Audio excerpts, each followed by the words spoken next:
Before we get started with this episode, just a quick note that I will be appearing once again on the We Make Books podcast with Rekka and Kaylin on January 5th, where I will be talking about trunking stories.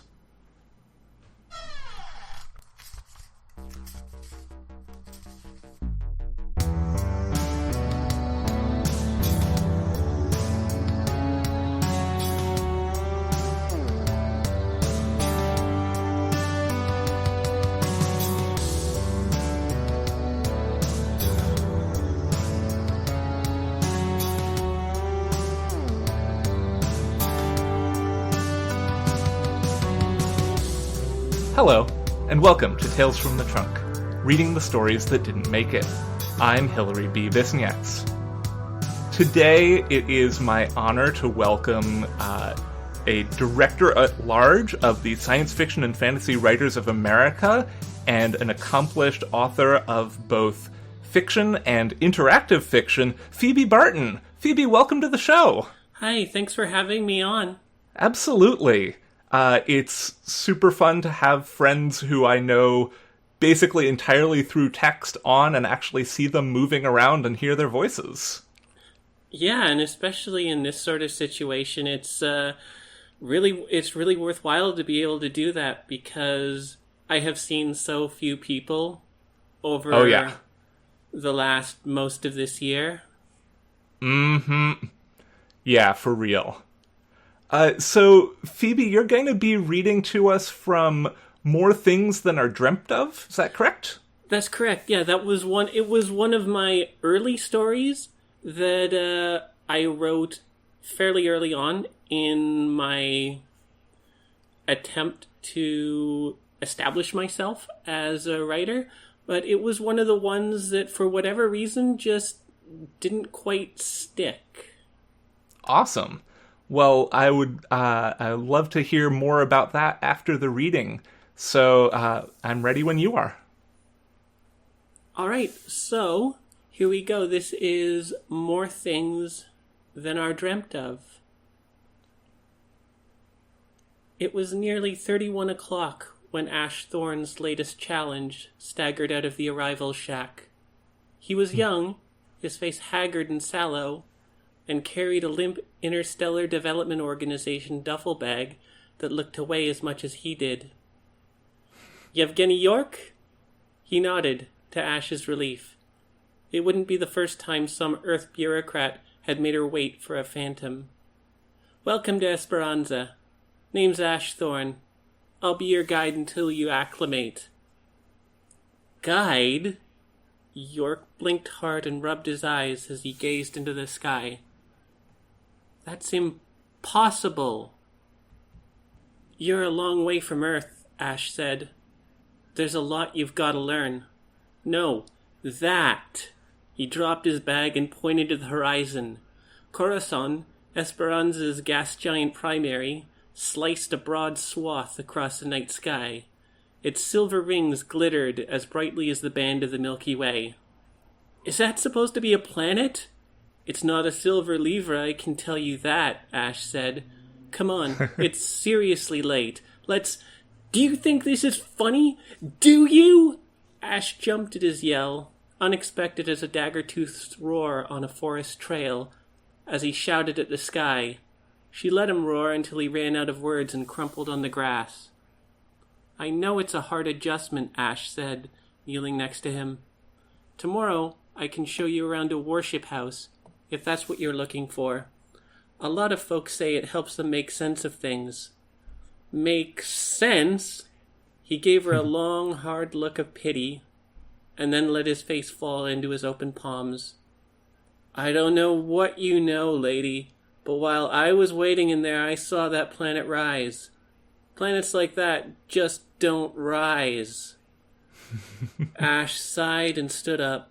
The dusk thieves were whistling in the forest past a spaceport's edge, and soon the buzzflies would zero in on the smell of Earth. Part of her wanted to leave him there, on the grass. Let him learn what Esperanza was like. Let him see how it treated one man alone. That one does, Ash said. You don't get it, do you? York said. He laughed for a moment, sharp barks between gulps of air, and sighed. You wouldn't understand. It's just been a very long day. That much I understand. Ash offered her hand. Come on. I'll show you the way. Sunrise brought a gentle breeze to the streets of Los Duraznos. Cargo trikes whispered along the greenways while people strolled in ones and twos, and here and there light trucks rumbled in from the outposts and homesteads loaded down for market.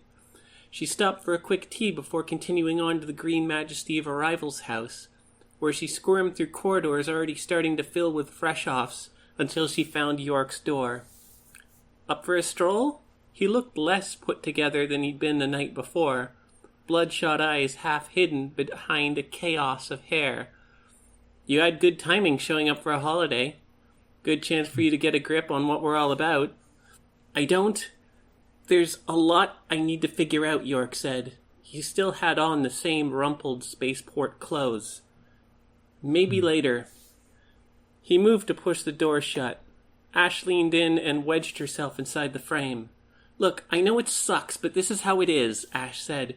You need to get to grips with it. If you just keep pining for Earth, the harder it'll be for you to come to reality. Reality, that's a good one.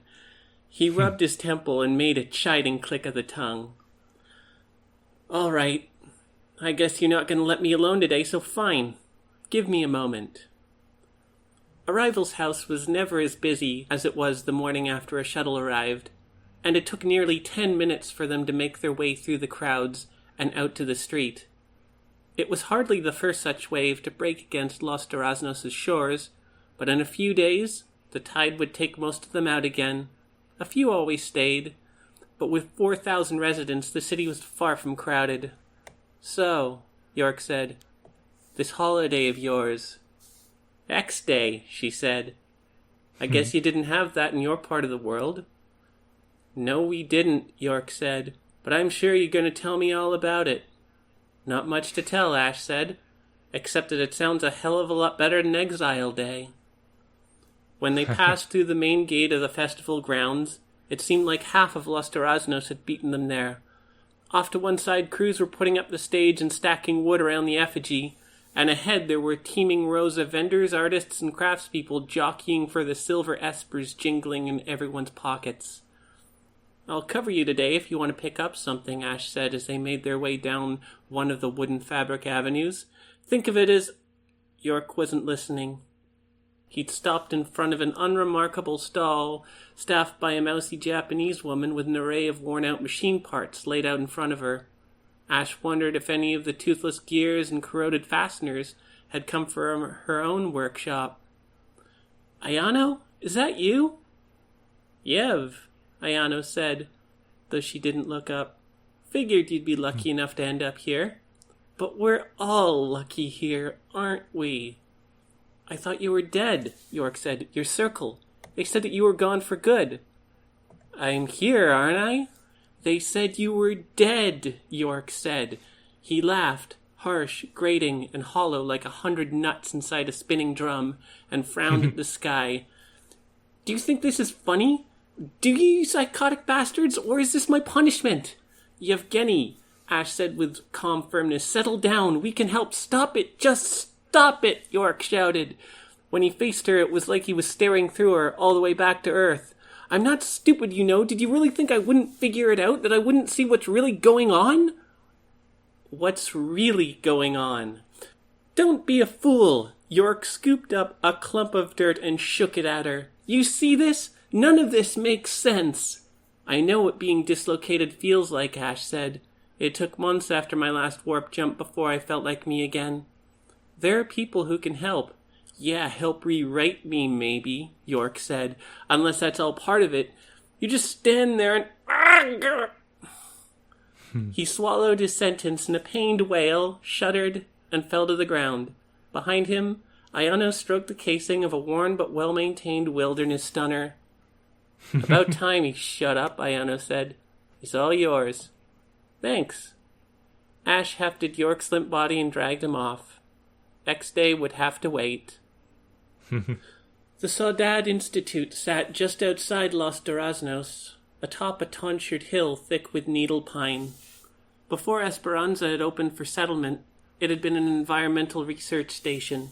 Since then it had grown into a sweeping fusion of the artificial and the natural, with vaulted wooden halls branching off to the north, east, and west from the old core.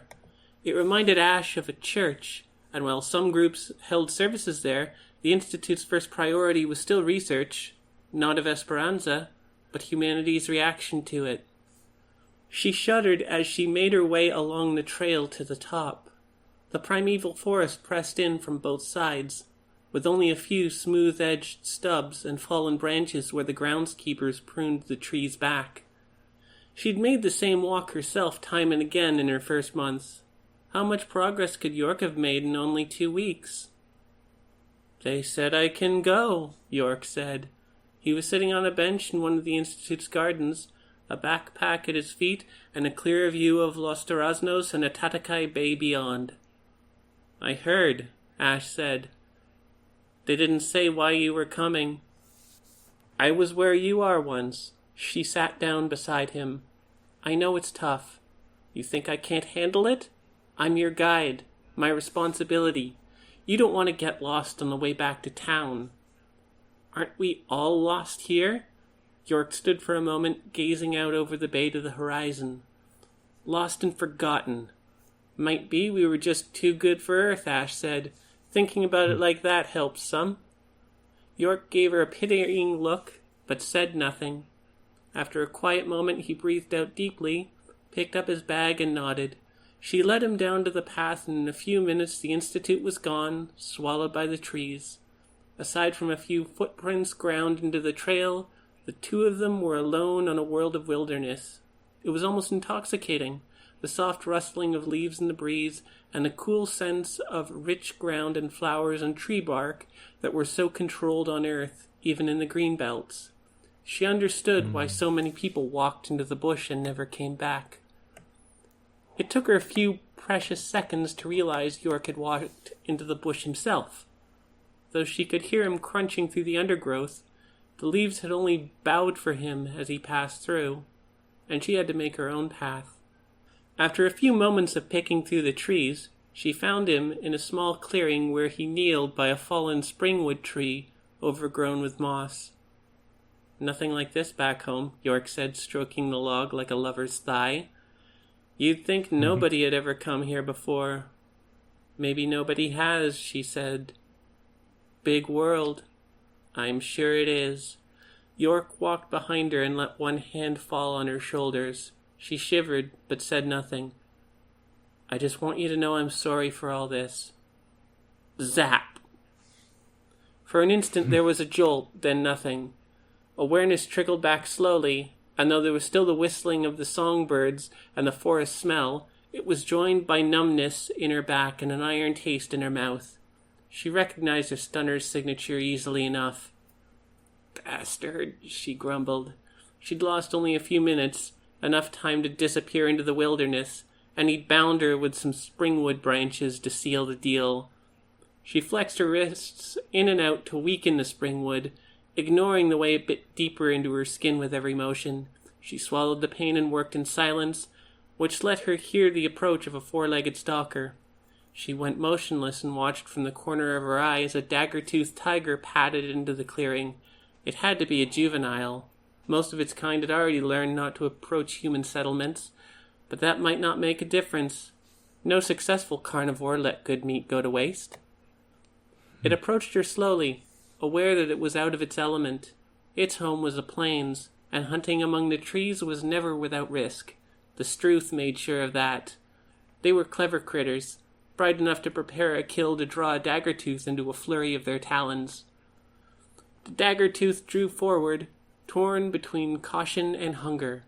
It was close now, close enough for her to hear its growl, close enough to smell its fur, close enough that it wouldn't leave of its own accord. "Toki!" It was a harsh, sharp imitation of a Struth's call, the best she could manage while bound and flat on her stomach. "Quaka! Toki!"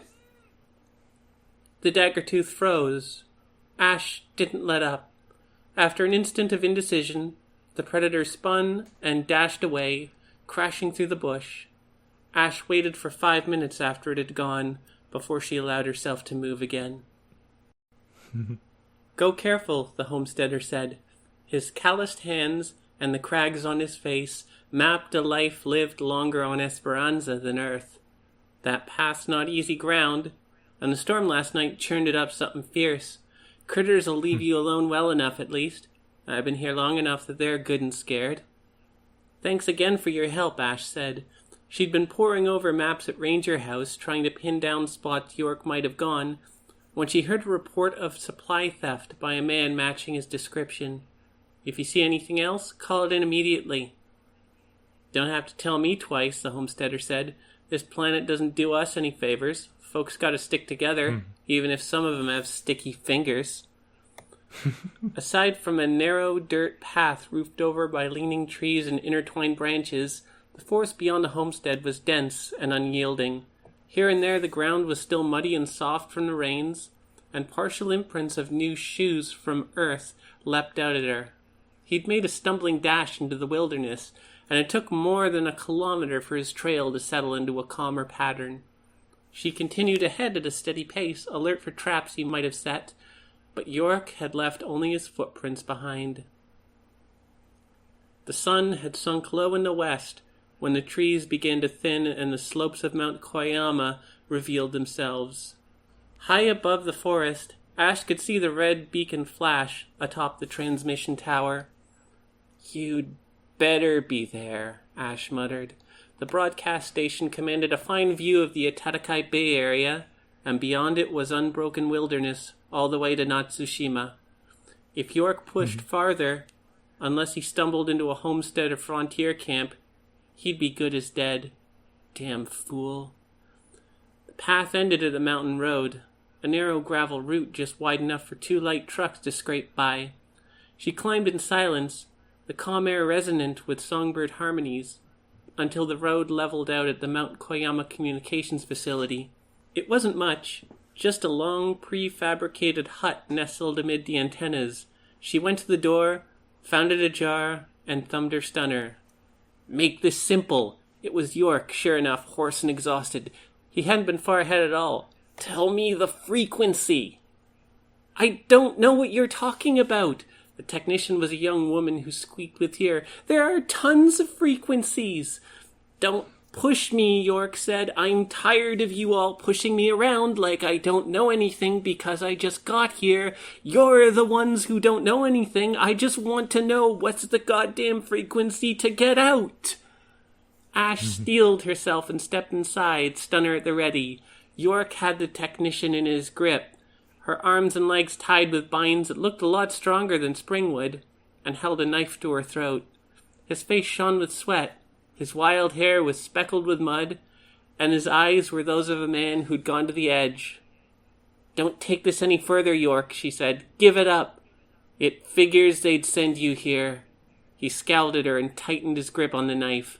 She had a clear shot at him, but he only needed an instant. "Turns out I didn't need your help to make sense of things. We can work this out." She was a mechanic, not a ranger. Her hand was shaking. "What do you want?" "I want to wake up," York said. "Don't you get it, Thorn? This moon is practically identical to Earth, which isn't tidally locked to that big gas giant in the sky, and I came here on a starship that went faster than light. Precursors? Terraforming? It's all bullshit. Weird dreams." Without taking her eyes off York, she pinched her cheek. "Seems real enough to me." "Don't be a fool, Thorn." He clicked his tongue at her.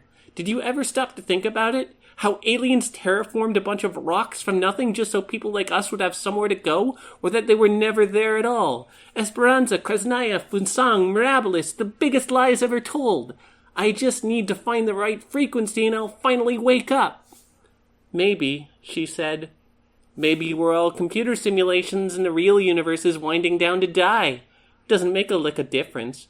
Focus on what's in front of you. Focus on what you can change. Let her go." "Let go," he repeated. There was a strange emptiness in his eyes. You're right, Thorn. Before she could question him further, there was a storm of motion. York hadn't cut the terrified technician's throat, but he did shove her with enough force to slam into Ash, bowling them over while he dashed outside. The breath flew out of her lungs, and the stunner flew out of her grip and danced across the floor. Sorry, the technician moaned. Are you all right? I should be asking you that. The technician gulped and nodded while Ash cut her bonds. Call the Rangers, get them here. It was all just so fast, the technician said. There was a knock on the door, and when I opened it, he must have stunned me, and then it was tied up, and he was going all like you saw. It's not your fault, Ash said. She retrieved her stunner and went to the door. Lock up until they get here. There was nowhere he could run. Some men might have cowered behind one of the relay dishes or charged into the wilderness, but she found Yevgeny York standing at the edge of a 20-meter cliff, peering over the edge with curious eyes. Don't worry about it, York said. As she moved closer, she could see he was balanced on the edge, and every slight motion he made sent pebbles skittering down. It's not your fault. They didn't expect you to have to deal with this. They didn't expect anyone to see the light. You don't have to do this, she said. That is real. There's no honor in ignorance, Thorn, York said. You may be the dream of a coward, a liar, a thief, but you did show me the way. He spread his arms wide and leaned forward. Esperanza took hold of him and pulled him close. Ash dashed to the cliff's edge, but seized only air. There was time enough for her to watch him soar. For a moment, the hillside was quiet. For a moment. And that's it. Whew. I was, no lie, on the edge of my seat the whole time of that reading. That was awesome, Phoebe. Well, thank you. So, I think more often than not on this show, the stories people bring on are, very terrestrial fantasy stories, and it's something I read a lot of science fiction. I have not written a lot of science fiction that isn't near future, and so it's really fun to hear other people bring on these far future, I was getting shades of Cowboy Bebop in there, and all this just great stuff there, so thank you. Well, thanks. Yeah, and it's very interesting to go back and see it, because part of it is kind of like, there's so much in there that is sort of a frozen representation of directions I'd been considering moving into, but eventually did not. Because the thing about so many of my stories is that they're set in a linked universe, where things like, there will be references between stories, like sometimes individuals or places or events to link them together. This was would have been one of the very early entries in that, but since I trunked it, I went in a lot of different directions, and so it is kind of like a time capsule of roads not taken. Yeah, that's really cool. And, that's something I feel like a lot of people do that. I can only speak for myself that a lot of my early stuff was linked in that way, in a more, like, close-knit sort of sense, that a lot of my early stories were about a single character doing urban fantasy, detective, macho stuff, and then I was like, wait, that's not me. So, you said that this was one of the, very early stories that you wrote when you were trying to make your way in science fiction and fantasy. I'd love for you to talk a bit more about sort of how you navigated that, because, finding your way as an early career person is really difficult. Yeah, I totally hear that. And also, I would say it was even more difficult when I started, because I made the decision to start going after this, writing professionally, in 2007. So, oh yeah, social media was not nearly a thing. Mm-hmm. There were comparatively few online magazines. I had no awareness of any kind of community, so I was essentially working on this all on my own. So what I did was that I figured, all right, if I'm going to do something, because what had happened was that in 2006 was the first and only time I participated in NaNoWriMo, but it did result in me producing a 50,000 word draft, incomplete, but I feel like that was what made it click to me that, yes, I am actually capable of this long-form focused stuff. Mm-hmm. And so in 2007, what I did was I went to Bakka-Phoenix Books, which is a major science fiction fantasy bookstore here in Toronto, and started buying Analog and Asimovs and reading them every month to get a sense of what modern short science fiction was.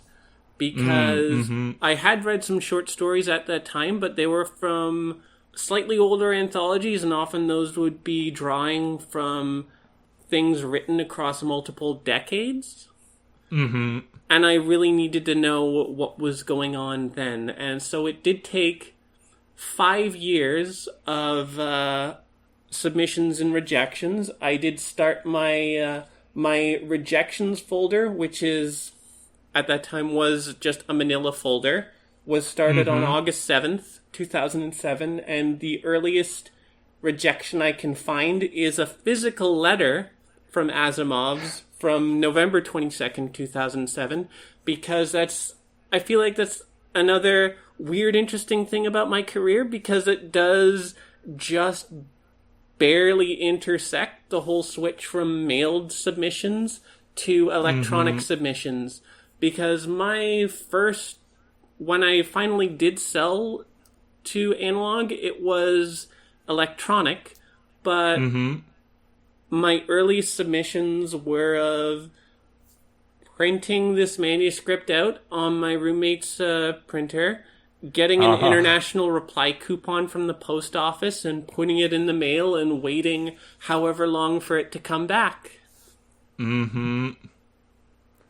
Yeah, that echoes my own experiences. I started writing to submit and try to get sales in 2006, so I was doing that same dance of, not knowing anybody and having to mail my submissions out to F&SF and to Weird Tales and wait and wait and wait, and then get that disappointing tiny envelope with, like, not even a half sheet rejection slip in it at the time.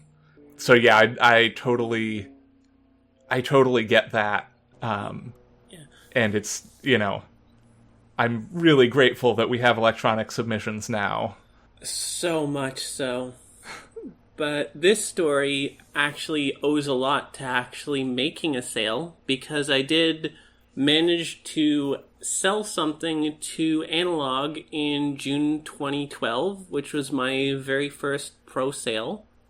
And the earliest draft of this story is from July 2012, and it was set on the same world in sort of a similar situation as to that, sort of building on that one, which is one reason why it is so different than things eventually ended up, because there were a lot of early decisions that I decided against.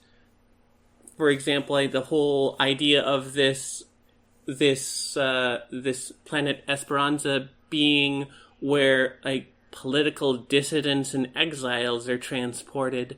That is something that I ended up giving up, but it is a theme that is radically through the story in terms of how it affects it, but I do also, as I was reading through it, I could also very clearly see how much I absolutely would not write a story like this now, because I was seeing so much of the echoes of 19th century adventure fiction as science fiction. Mm-hmm. And that is something I wasn't really aware of in 2012, but I like to think I have developed as a writer over the last 8 years. And there are a lot of situations where I would be a lot more careful, approach things from an entirely different trajectory. And that's one reason why this story has been trunked, because it's one of those stories where I don't think it's, I think it's better off trunked, especially considering that the whole nature of it. Yeah, and that's something, I think one of the things that I really like about this show, the format of this show for me and for, the conversations that I have with guests, is being able to sort of see that, that evolution of, awareness of, where is science fiction and fantasy going, and where is, the awareness of how our art is political, and that, the by drawing on the stories from the past that were, political by the nature of being steeped in, 20th century heteronormative white colonialism, they may not have been explicitly saying political things, but they were absolutely politically influenced. And, in the year of our Lord 2020, we are absolutely saying things about those same issues from the other side, where we're saying, look, we reject, cis heteronormative white colonialism and all these things. So yeah, I think it's really interesting to see, for ourselves to see our growing awareness of those issues. Yeah, and it did just make me think that it's wise I haven't revisited that setting in a while, because there are at least 2 stories that I've written set on Esperanza. The first one was my very first prose story, the Paragon of Animals. And one of the things I've always thought about is, would we recognize a sapient species if we met one? Because there's a whole thing of, personally, I believe that given the evidence we have, it is plausible that the octopus is sapient. But how could we recognize that? Because they are essentially aliens. We don't have any sort of common basis of comparison. And what I did in that story was that is where I introduced the Struths, which are basically the descendants of transplanted moas that became sapient. Because that way I could also make a lot of in-jokes and references to Chocobos. Nice. Yes, that is the reason the protagonist of that story is named Warkworth. But I did, the more I thought about it, the more I was uncomfortable about the prospect of writing more stories that are tangling with the direct idea of colonialism in this way, unless I'm able to do them correctly.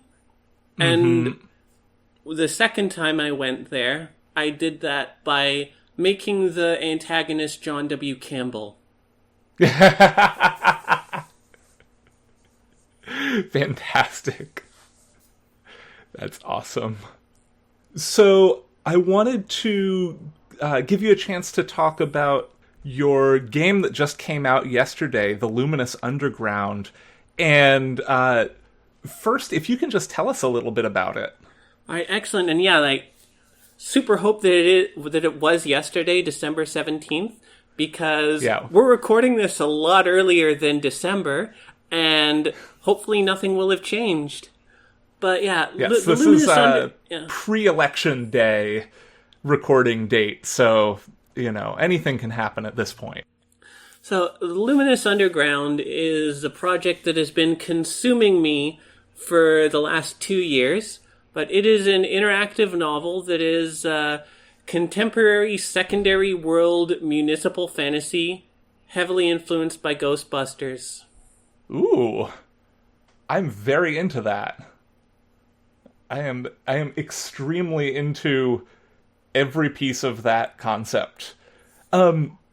So, as somebody who has written both, sort of traditional linear fiction and interactive fiction, I'm really interested from your perspective, like, what are some of the differences and what are some of the things that drew you to interactive fiction?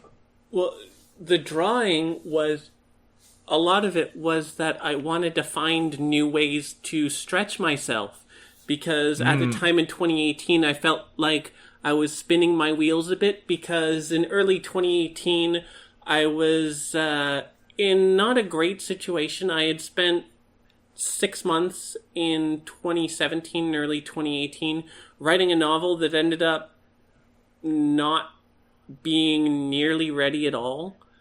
Mm-hmm. It had also left me with a huge lack of short stories to send out. So there is, even now I can look back and see, like, there is this gap in my bibliography because of the stories I didn't write while I was writing that.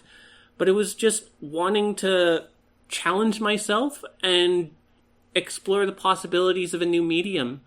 And doing it was super educational, because it makes you think through a lot of things when you're dealing with situations where you need to have multiple paths through, where there is never just the one. And also, like, there is never even just a binary choice, because I'm working with Choice of Games on this. They're the publisher for this. And part of their house rules is that every choice must have at least 3 options. So it's just constantly reinforcing the thing of there are multiple ways to solve problems. And I feel like that's something science fiction is something that is worth learning for science fiction, or at least reinforcing, because now things are so much better, but there's still the rotten foundation that it was built on, where there is only one solution, and so many times that solution is genocide. Yeah. I did not know. I have a number of other friends who have worked with Choice of Games in various capacities. I didn't know that part of their house rules, that they are, rejecting the binary, and I really like that as somebody who is not a fan of binary choices in general. Yeah, and it's worthwhile as an author, because it makes me put more thought into, okay, how could this potentially be resolved? But even beyond that, there's, okay, how could this potentially be resolved, and how could each of these potentials go right and go wrong? Which is one reason why choices like that can take ages to write. Like, sometimes there have been days where it took an entire day to write a single choice. And it's something that a player will only ever see 1/6 of on a specific playthrough. Yeah. So, are there things that you would recommend for people who are interested in getting into interactive fiction as an author? Yeah, absolutely. Well, I would definitely recommend Choice of Games because they are always looking for new authors. They do have instructions on their website for how you can pitch game concepts to them. But beyond that, there are things such as Twine. I am planning on learning Twine in the very near future so that I can continue to write interactive fiction in addition to my other projects, because there is a nice feeling about like working on a smaller project, because the thing about the Luminous Underground is it is over 600,000 words long. Yeah, that is many words. That is a serious undertaking. Yes, to write something that big. But it does make me feel like I will never be intimidated or daunted by a novel now. Because in a novel, you do not have to keep track of stats. You do not have to provide the player with a choice every 400 words or so. You do not have to account for the success and failure of everything. So linearity can make things a lot simpler. But what I feel is important is like for the reader to get that linearity, but for the author to have those potentials in mind, and then just to be able to go with whatever is the most interesting at that time. Yeah. That's super cool to, like... I've played with Twine a little bit years and years ago, and sort of, like... You know, I'm always interested in exploring, like, different mediums and different, like, ways of playing around with things, and never finished a project, partly because I didn't have, like... I think the project I got the farthest with, I was still just trying to adapt a linear story, but I think that thinking about it in that way could really open up things, you know, for me personally, like, open things up in my writing, but I think that's a really great thing to be able to think about. Yeah, and also in terms of adaptation, I feel like this sort of narrative is strongest when you're working to its strengths. And when you are building a story that could only really be told in that way interactively, because if the Luminous Underground was a novel instead of interactive fiction, so much of it would be different. Because part of the thing with this interactive fiction is that you have a specific player character, and it's all in second person, and that narrative focus stays with you 100% of the time. So there are things the author can and can't do, like can and cannot establish for the player character, because there needs to be a lot of room left for players to project themselves or their own ideas onto the player character. So in that case, they're a lot more of a cipher, to the extent that even the official art for the game, as you can see on, for example, the Steam page, has a generic player character included in it who is not actually anyone. Whereas if it was a novel, the protagonist would be someone else entirely. Because in that case, it would be more like who's a more interesting protagonist, who has a more interesting arc, and so on and so forth. Because there are a lot more things to think about in terms of delivering a satisfying narrative arc when it's so much of almost like a sine wave of possibilities. Yeah. That's so cool to think about all of that. And I'm here sitting in late October of 2020. I'm thinking about, I'm gonna be doing NaNoWriMo starting in a little over a week, and I have some basic stuff planned out, but like so much of it is just, I'm going to be making words every single day and getting back in that practice, and then it's really going to come down to the edits to figure out that stuff.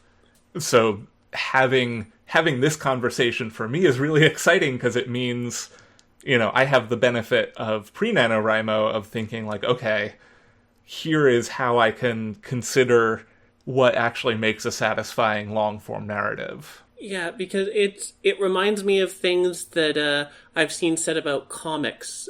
Because, like, rather than adapting prose to comics are their own thing and should be considered as their own thing. And stories told in that medium should play to their strengths. And it's the same with interactive fiction. But I would say the most critical thing about interactive fiction is to go into it with an outline. Because I would say, like, I know this will be different for everyone, but I would say it is, in my experience, it is vastly more necessary to have an outline in interactive fiction than in anything else. Even vague, because choice of games does require an outline as part of the pitching process. They will not give you a contract unless they accept an outline for the game. The outline for mine diverged significantly in the specifics, but there was that general sense that held together. And so I feel like one of the things that it taught me was knowing where you're going generally. Like, you're going you want to go to a mountain, but there's a forest in the way. You don't know what exact path you're going to take through the forest, but you know the direction that you need to head in. And you know there are potentially clearings that you want to visit along the way to get your bearings. And that is how this ended up for me, because also a project like this is much too big to be held in my head. So much of the beta testing involved just, okay, beta testers, keep your eyes out for plot lines that got dropped, because there was an entire character that more or less disappeared from direct appearances in the narrative after a certain point. That point being when I went to Clarion West and was not working on the game for a period of 3 months. That would do it, yeah. That would definitely make a difference in terms of, like, just dropping a character. So at this point in the show, this weird blue police box just showed up behind me. I wondered if we could take a step inside this time machine and go back and see if there are any words of wisdom that you could offer yourself as a brand new writer, if you could go back and talk to yourself then. Well, it's not necessarily entirely words of wisdom, almost words of adaptation, because, like, as a new writer, one of the things I would definitely want to say is, like, speaking as a trans woman, like, hey, guess what? You're a girl. Because it's something I would have liked to know a lot earlier, even though, like, my very earliest rejection that I mentioned earlier did have those kind of trans feels, even though at the time I didn't recognize them or have the vocabulary to express them. That makes sense. But beyond that, the most critical part is just find your community, find your people. Because before I found communities online, that is the huge reason why I went to conventions, like local conventions. I started going to Worldcon in earnest in 2012, and it was by attending those that I met people I would not have met otherwise, and just started building those connections and meeting people who had a better idea of what they were doing and just having an opportunity to learn. Mm-hmm. That makes a lot of sense. And I think, for my path, finding writing communities is really what made the difference between, like, giving up or writing in a vacuum and, like, actually being able to turn out things that I can look back on and not cringe at. Phoebe, I really appreciate your coming on the show. It's been super awesome. Before we wrap up, where can our listeners find you elsewhere online, and where can our listeners go and find the Luminous Underground? You can find me online at www.phoebebartonsf.com. I'm on Twitter at @aphoebebarton.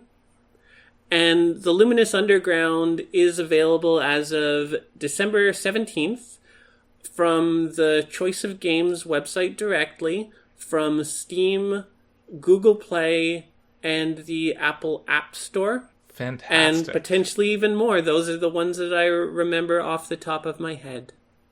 Excellent.